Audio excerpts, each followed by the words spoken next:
His mother, Phyllis Franklin, says her son was a good guy, a father of 4, and she questions if the chase was really necessary. All evening long, people have been stopping by this area, this convenience store, to pay their respects. Students say this peeper has been knocking on their doors in the middle of the night. There were power lines down Rayford Road right now, a big section of it from Woodcroft to really to Bragg Boulevard is without power. You can see that the wind gusts are really picking up at this point, and it's getting harder to stand out here. The water continues to rise here in Spring Lake. We have made our way onto a large vehicle by the Spring Lake Fire Department, getting a chance to see firsthand the damage that the Little River flooding is doing. Look at this. This is the Starlight Motel. If you know Spring Lake, look at it. The water is literally washing this motel away. The river is actually over in that area, and this whole intersection is now flooded. We had known that 4 people were shot in this home behind us, but in the last 10 minutes, investigators have confirmed 3 of those people have died.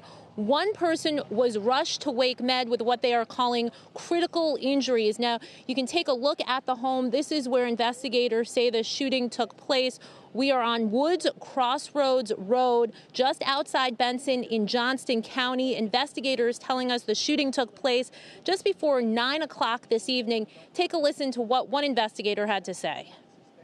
It was a verbal altercation, and during the altercation, Mr. Martinez started shooting and shot the victims. And the victims lived at this home? Yes, they all shared a residence together. Back out here live, investigators could not say the exact motive to the shooting, simply that there was some kind of verbal altercation that led up to the shooting. They say it was not random, that this was targeted. They say that the suspect, who is known to police, took off in a red Chevrolet. They are still looking for the gunman at this hour, but you can see it remains an active scene out here. Investigators are still trying to collect evidence to work to determine exactly what led up to this. But what we do know is 4 people were shot, 3 of them killed, 1 rushed to Wake Med. We're going to continue to be out here, and we'll, of course, keep you posted both on air and online. For now, we are live in Johnston County. Amy Cutler, CBS 17 News. This is the tap water coming out of their faucet. You can see it looks more like iced tea than tap water, and you can understand why they don't want to drink it. And they say Aqua NC isn't doing enough to fix the problem. You can see that it's always brown. It's disgusting. What's making the water brown is likely a combination of iron and manganese. It smells like very strong when you think about chlorine. Joy Faley Kaler showed me the problem at her Wake Forest home. She's lived on Falkirk Ridge Court with her husband and son for about a year and tells me the situation has gotten worse. They get their water from Aqua North Carolina. There you go. So this is typically what we're dealing with on a daily basis. Faley Kaler and her family don't drink the water. They don't cook with it. They avoid bathing in it.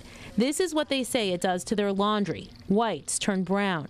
Faley Kaler tells me she's called DEQ, the Utilities Commission, and Aqua NC. They know that they need a green sand filter. I first told you about problems with Aqua NC earlier this year. Those homeowners were in subdivisions in North Raleigh off Creedmoor Road. I reached out to Aqua NC for a response. They confirmed they'd received a complaint from a homeowner on Falkirk Ridge Court. They tell me they have 4 wells that serve that subdivision. They're in the process of upgrading one of the wells to a green sand filter. In the meantime, they're flushing the community water system and service line leading to the home. So when Aqua says the water is safe to drink, to cook, to clean your clothes with, what would you say in response to that? From a chemical perspective, it may be safe to drink, but I would invite them to drink that water. You can certainly understand why they do not want to drink this water. Now, Aqua NC says they started flushing the line yesterday and will continue that process tomorrow. Meantime, Aqua NC is moving forward with their planned rate hike. Live in Wake Forest, Amy Cutler, CBS 17 News. she is still shaken up. Since she's the victim of a sexual assault, we're not identifying her or showing her face. She says she's been having some trouble with one of her tires, so she pulled over, hoping to get some air in it.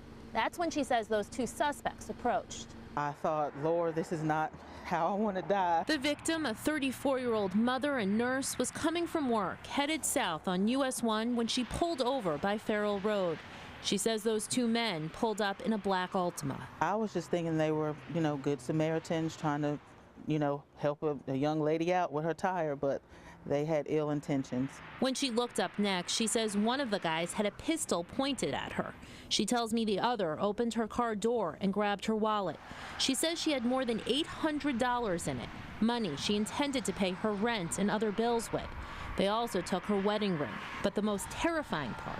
He mushed me up against the glass and put his hands down my pants and said he knows my name, where I live. If the cops come looking for him or them, he knows where I live and he'll kill me. Once they'd taken off, the victim says she tried to wave down other passing cars. No one stopped. Everybody kept going by. They didn't see the despair on my face. No one tried to help. They just kept on going. She realized she still had her phone and called 911 and her husband. I just hope they don't do it to anyone else.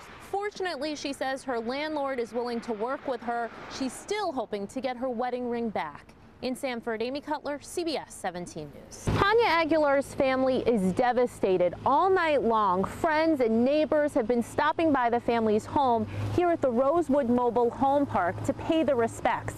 This as the family makes funeral arrangements. Signs of hope at Lumberton Junior High School. The hashtag Bring Hanya Home displayed at the front of the building and on the entrance doors.